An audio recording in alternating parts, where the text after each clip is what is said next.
Hi, I'm Lainey Plunkett. I am a junior here at Eastern Michigan University, and I am training to be the new social media and marketing assistant here at EMU Theater.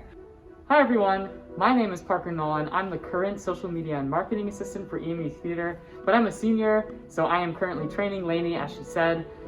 So theater is something where we would all get together in big groups and put on beautiful pieces of art.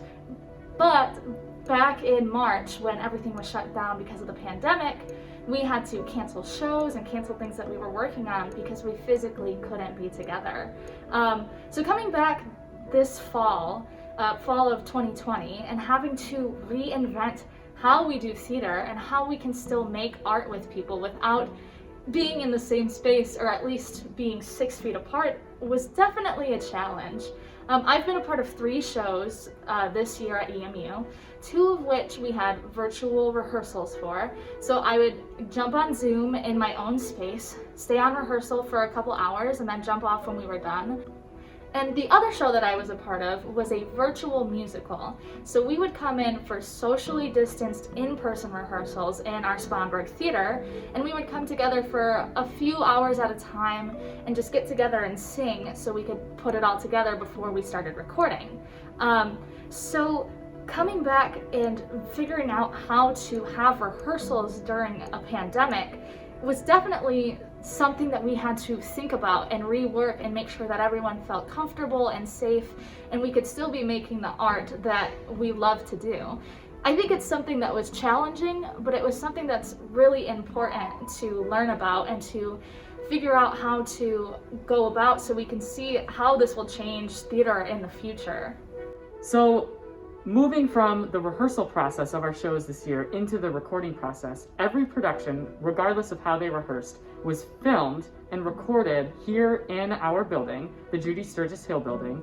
And we had classrooms in the basement of the building where each classroom was its own recording studio, so that an actor could go in there by themselves, and after all of the technical elements were set up, they would actually remove their mask and be able to record, and then there was an hour of dwell time after they were finished recording before anyone else could step foot in the room. That way we were making sure that the air had filtered out and was pure and safe for the next person to enter. So within each recording room, there was a camera, there were lights, each actor had their costumes and props that they needed, similar to what you would see in an onstage production. So it was really neat for us to be able to at least do the bare minimum to sort of have that familiarity with what we normally do.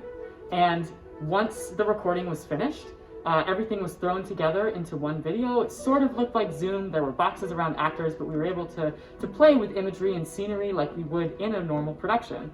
So it then moved on to the sort of video editing phase. And from there, our technical director and our team of video editors would put it all into one show. And then eventually, when it was finally ready, it was streamed live. And we would normally have 6 performances where each night the same recorded show was streamed live to audiences who purchased tickets. And that's kind of, it's the basic view of what we've sort of had to work with this year. Like many departments on campus, we had to sort of build our foundation on sand and learn how to pivot at any moment's notice. So we've really made the most of this year as best as we can. And I know myself and all the other students are very proud and grateful for all that we've been able to do given the pandemic.